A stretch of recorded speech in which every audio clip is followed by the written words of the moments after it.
So dear students, welcome again in this lecture room.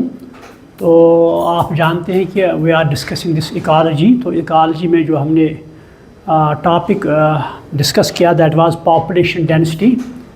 तो इसके जो पॉपुलेशन ग्रोथ, उसके डिफरेंट टाइप्स ऑफ कैरेक्टर्स, तो उसमें हमने death rate, birth rate, migration के जो इमिग्रेशन एंड इमिग्रेशन, और उसके बाद हमने इसमें ले लिया ग्रोथ कर्व्स।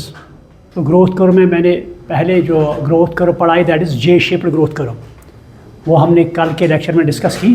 तो और एक ग्रोथ कर्व है जो आज हमने डिस्कस करनी है। तो पहले मैंने ये बताया आपको, ये जो मान लो हम कोई पर्टिकुलर एरिया ले लेंगे या हम इकोसिस्टम ले लेंगे। मान लो ये इकोसिस्टम है या ये कोई पर्टिकुलर एरिया, तो इसमें मान लो पॉपुलेशन जो है, कोई फिक्सड पॉपुलेशन लेंगे, तो उसके बाद हम देखते हैं ये पॉपुलेशन साइज या पॉपुलेशन इन ऑर्गेनिज्म का नंबर ये इंक्रीज़ होता है।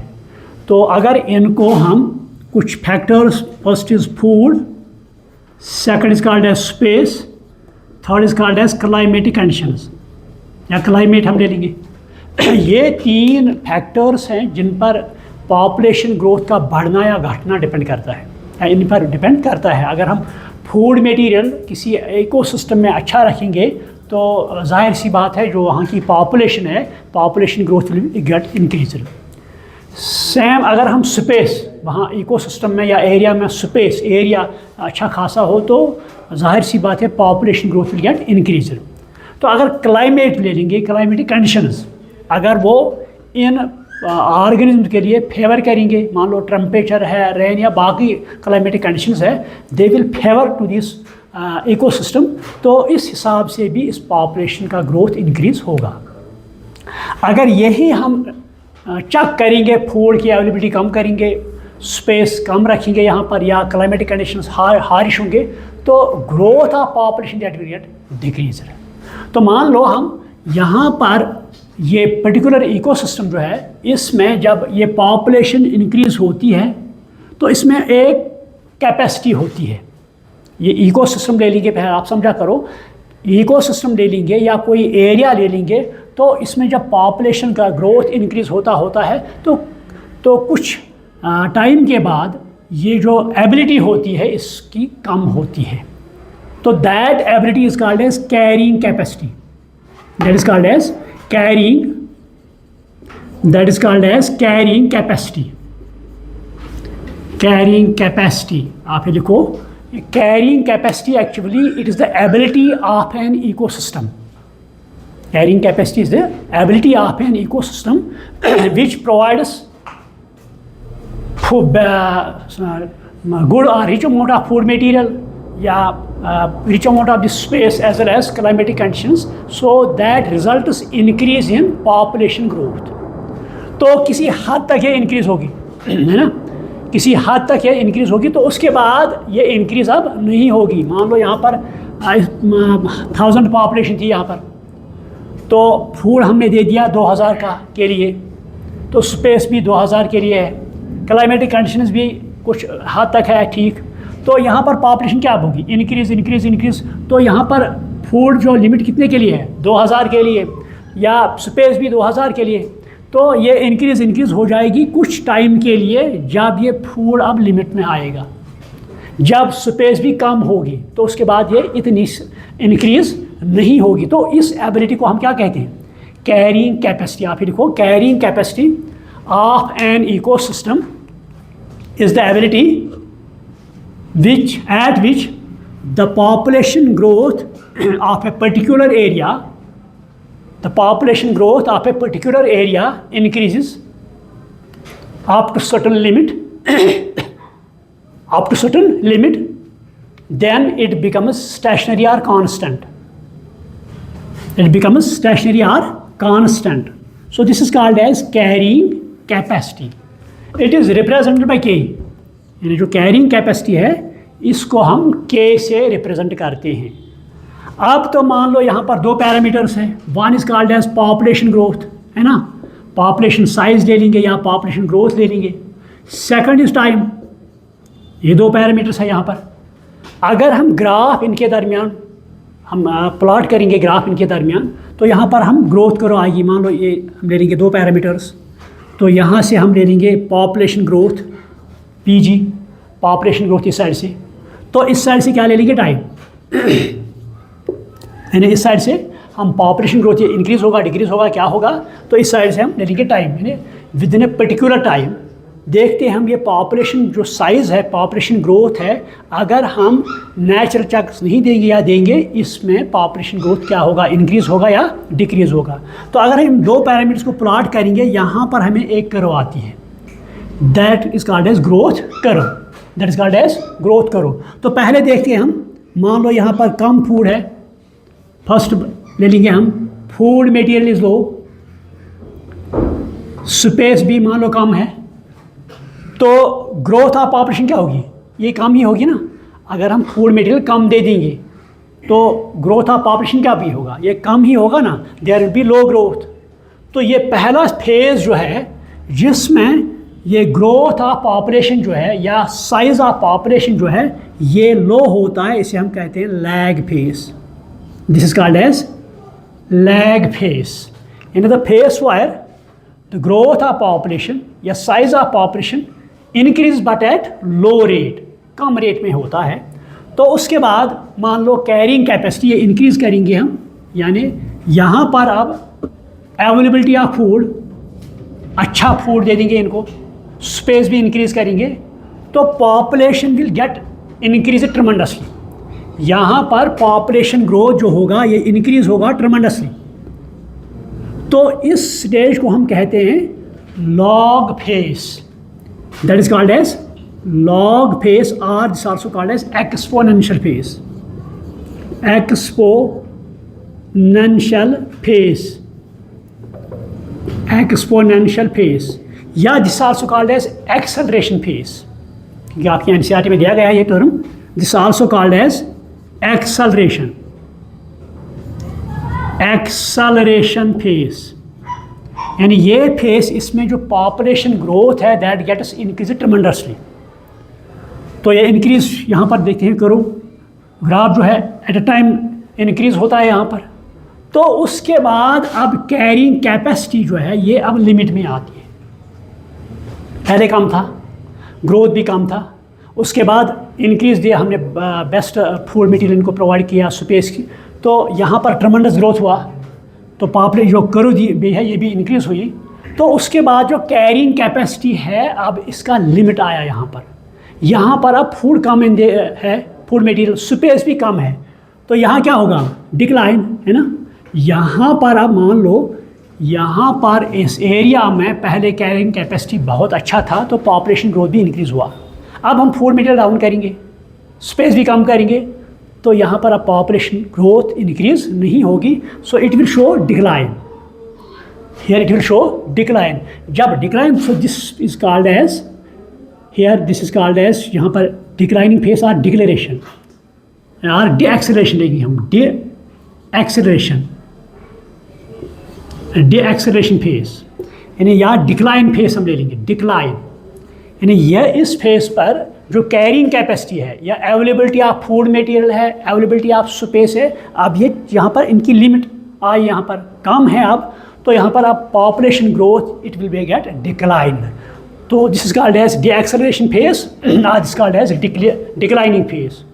तो उसके बाद यहाँ पर अब ये न ज़्यादा इंक्रीज़ होगा न ज़्यादा डिक्रीज़ होगा, this is called as stationary phase, that is called as stationary phase.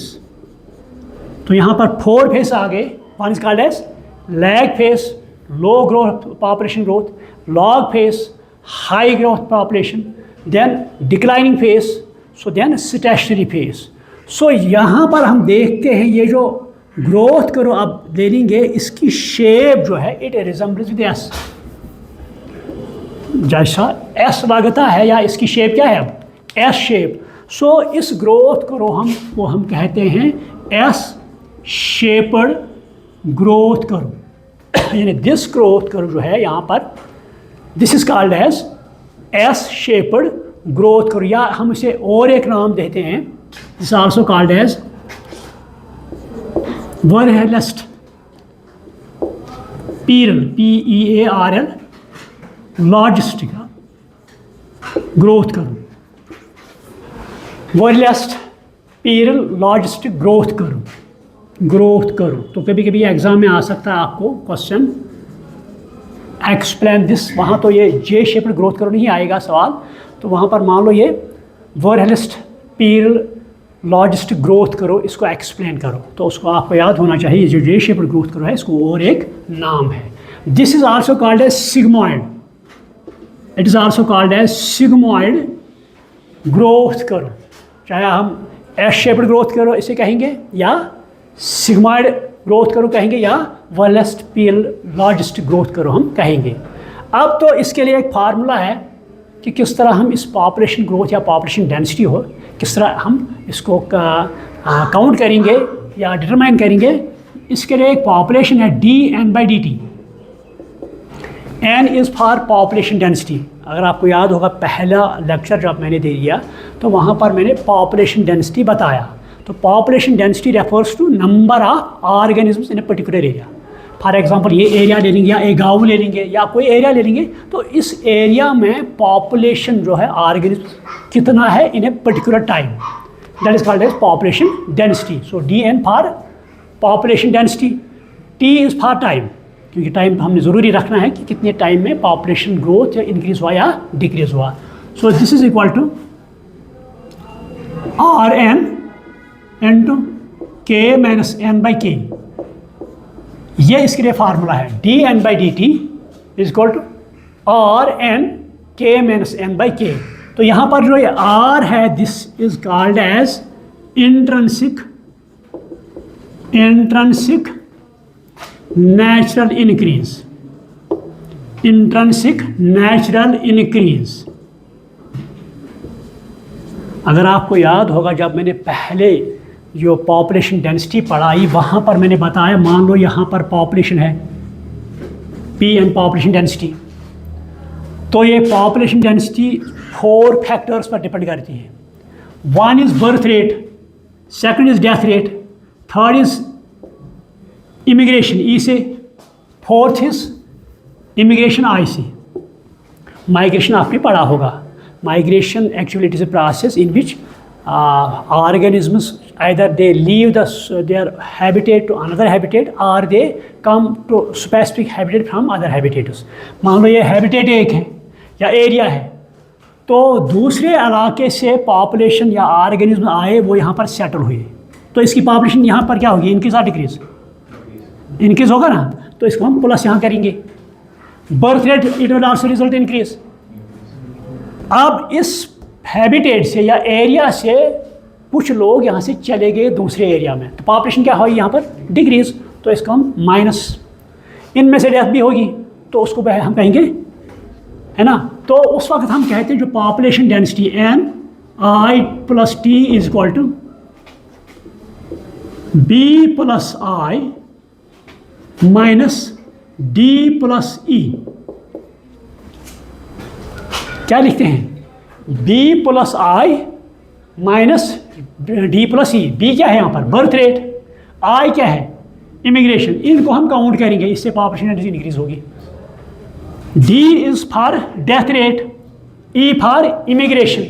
सो इनको भी हम काउंट का सम अप करेंगे, मगर इसको हम माइनस करेंगे इससे, क्योंकि यहाँ से चैलेंज आएंगे, यहाँ से चाहे डेथ होगी या यहाँ से माइग्रेट हो जाएंगे, तो इसको हम इक्वल कहते हैं R। This is equal for R, यानी R is intrinsic natural increase. इसको ये B + I, इसको हम लिखते हैं क्या, R is for intrinsic natural increase, यानी नेचुरली तौर पर जब बर्थ होगी तो पॉपुलेशन इंक्रीज होगी, इमिग्रेशन होगी तो पॉपुलेशन इंक्रीज होगी। इसीलिए हम फार्मूला में हम लिखते हैं dN/dt RN, N for population density is called K for carrying capacity, अभी मैंने जो बताया आपको carrying capacity, minus N population density divide by K। अगर ये वैल्यूज़ आपके पास होंगे तो आप पॉपुलेशन डेंसिटी उस एरिया का निकाल सकते हैं। मान लो ये R कितना है, इसमें वैल्यू क्या है, n का वैल्यू क्या है, k का वैल्यू क्या है। तो ये वैल्यूज़ आप इस फार्मूला में सब्स्टिट्यूट करेंगे तो आप उस एरिया की जो पॉपुलेशन डेंसिटी है वो आप डिटरमाइन कर सकते हैं। So this is called as S shaped growth curve or, this also called as Verhulst Pearl growth curve or sigmoid growth curve. ये समझ में आ गया कि फिर से कहूँ, ये समझ में आया आपको कि फिर से कहूँ, समझ में आ गया फिर से कहूँ। So this is called as growth curve. तो अब यहाँ पर और एक फैक्टर आता है that is called as age parameters. Age ये और एक कैरेक्टर है पॉपुलेशन ग्रोथ का that is called as age parameters. Pyramid आपने सुना होगा टर्म। पैरामिड ये हम रिप्रेजेंट करते हैं एक ट्रायंगल से, है ना, जस्ट लाइक ए ट्रायंगल। जिस तरह आपने देखा Egyptian pyramids, they are very famous. तो वहाँ पे बेस जो होती है वो बहुत ब्रॉड होती है, उसके बाद उसमें डिक्रीज तो टॉप जो है that is totally pointed one. So इसे हम पैरामिड कहते हैं। तो यहाँ पर अगर देखेंगे, यहाँ पर दिखता है कि जो पॉपुलेशन पहले है बहुत ही इंक्रीज़ हुई है, उसके बाद कम कम कम होता है, तभी तो ये पॉइंटेड ऊपर बनाती है, तो यहाँ पर एक पैरामिड बनाता है। तो एज पैरामिड क्या ले लेंगे हम, this age pyramid is also called as age sex distribution या एज सेक्स रेशो पैरामिड भी हम इसे कहते हैं, age sex ratio pyramid. This age pyramid is also called as age sex ratio pyramid। तो इसमें क्या हम करते हैं, इसमें यहाँ पर जो पॉपुलेशन, मान लो ये एक गांव है या एक एरिया है, यहाँ पर मान लो ह्यूमन बींग्स अब हम ले लेंगे इसमें एज एग्जांपल। तो ह्यूमन बींग्स में आप यहाँ देखेंगे 3 types of organisms are there. 1 तो चिल्ड्रन है ना, 2nd तो यंग है, 3rd ओल्ड वन। या इनको हम लिखते हैं यहाँ पर number 1 children, number 2 adults, 2 phase में। मान लो एक गाँव में पॉपुलेशन है 2000, तो इसमें चिल्ड्रन भी होंगे, इसमें एडल्ट्स भी होंगे, है ना। तो इसमें मेल्स भी होंगे और फीमेल्स भी, इसमें मेल्स भी होंगे और फीमेल भी होंगे। तो यही पॉप जो है this is called as age sex ratio. यहाँ पर एज भी आती है, चिल्ड्रन तो ये बहुत ही छोटे होते हैं, उसके बाद एडल्ट्स बहुत ही बड़े होते हैं, यंग होते हैं, तो this called as as. 2nd यहाँ पर मेल्स भी हैं और फीमेल्स भी, that is called as sex. So this is also called as age sex ratio pyramid. Clear.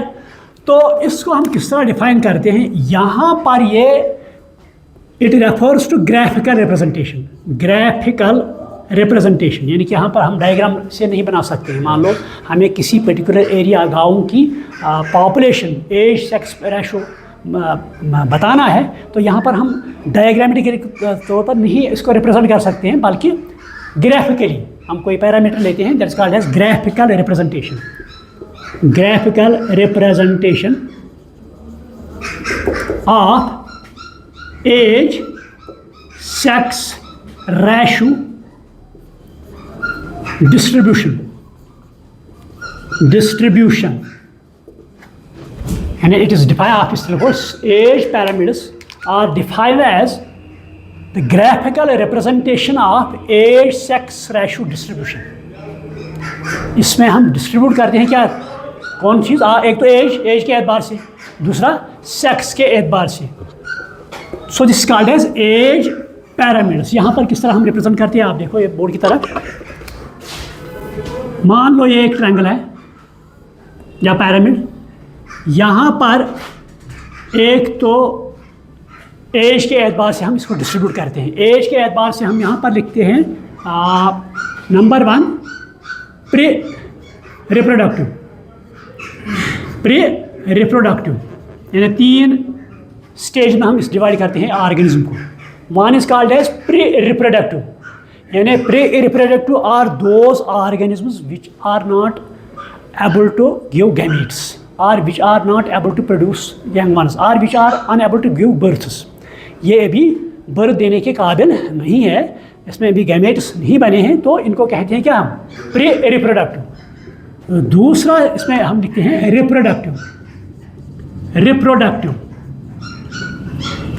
Reproductive means those persons or those organisms which are able to produce gametes or they can give births. So वो इस second category में आते हैं किसमें? Reproductive. Third is called as post reproductive. तो यहाँ पर भी जो रिप्रोडक्शन एबिलिटी होती है वो डिक्लाइन होती है। फॉर एग्जाम्पल अगर फीमेल्स हम ले लीजिए, उनमें मेनोपास होता है, वो तो फिर बर्थ नहीं दे सकते हैं, है ना। तो जो मर्द है उसमें भी थोड़ा बहुत इसमें कमी आती है, तो this called as post after reproductive. So first is reproductive, second is reproductive, third is. तो यहाँ पर जो मेल है, मेल को हम लेफ्ट साइड से रिप्रेजेंट करते हैं, यानी लेफ्ट साइड जो इस पैरामिड की पॉपुलेशन है दैट रिप्रेजेंट्स मेल पॉपुलेशन। तो जो राइट साइड है दैट रिप्रेजेंट्स फीमेल पॉपुलेशन। कभी कभी आ सकता है क्या ऑब्जेक्टिव के तौर पर जो ये पैरामिड है, इस पैरामिड में फीमेल्स जो है या मेल्स जो है इनको हम राइट साइड से रिप्रेजेंट करते हैं या लेफ्ट साइड से। तो जो मेल्स है they are for left side, females are for right side. Clear? तो ये पैरामिड्स जो है ये तीन तरह के होते हैं। The pyramids are three types. One is called as, आप लिखो, one is called as expanding, one is called as expanding pyramids. First type is called as expanding pyramids.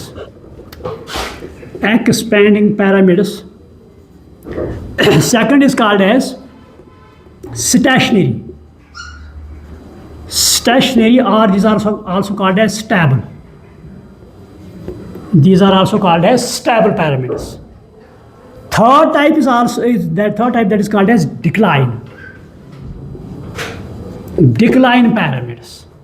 यानी पैरामिड्स जो हैं ये तीन तरह के होते हैं। One is called as expanding, second is called as stationary, third is called as decline. तो जो पहला है, अगर हम पहला पैरामिड यहाँ ले लेंगे तो इसमें क्या होता है, जो बर्थ रेट होती है वो बहुत ज़्यादा होती है। बर्थ रेट बहुत होती है यहाँ पर। मान लो दैट्स वाई यहाँ बेस जो है ब्रॉड है। यहाँ पर आप लिख सकते हैं birth rate is high as compare to death rate. ठीक, birth rate is very high, that is why at base it is broad, यानी more births are taking place as compare to deaths. तो ये तरह के pyramids are called as expanding. इनको हम क्या कहते हैं? एक्सपैंडिंग और expensive. These are also called as expensive. तो ये उन कंट्रीज़ में होता है, they are not developed countries. मान लो फॉर एग्जांपल इंडिया ले लेंगे, तो इंडिया में मोर बर्थ्स आर देयर, है ना, तो बहुत ज़्यादा बर्थ्स होते हैं, यहाँ पर पॉपुलेशन इंक्रीज होती है, तो this called as expanding one. तो second is called as stationary. Stationary में क्या होगा? Low births are there,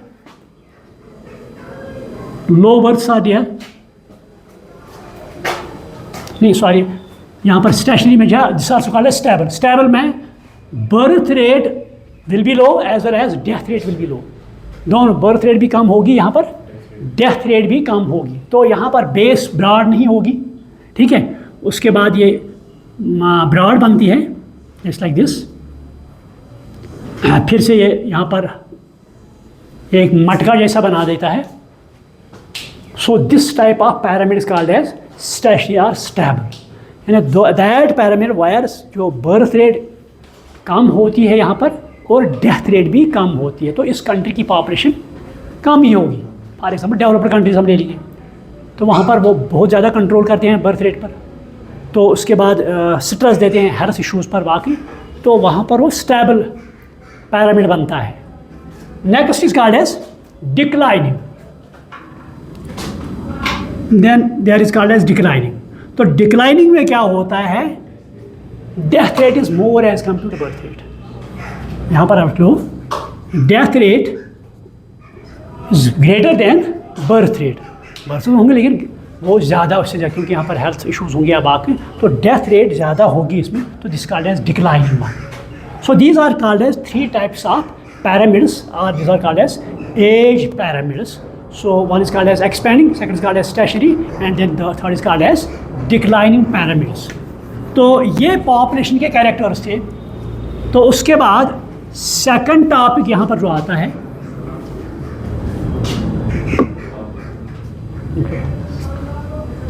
second type of जो आता है इसमें, that is called as population interaction. मैं ये लेक्चर डिस्कस करूँगा, लेकिन थोड़ा बहुत इसमें बताऊँगा interaction, relationship between different types of species, between या within the species relationships develop होते हैं, तो उनको हम इंटरेक्शन करते हैं, that they are called as population interactions. तो इंटरेक्शन क्यों होते हैं या क्यों वो रिलेशनशिप्स कायम होते हैं बिटवीन द स्पीशीज़ और विद इन द स्पीशीज़, तो कैसे वो कायम होते हैं, फॉर व्हाट पर्पसेस, तो वो कल हम ले लेंगे क्योंकि क्लास का टाइम हो रहा। Thank you.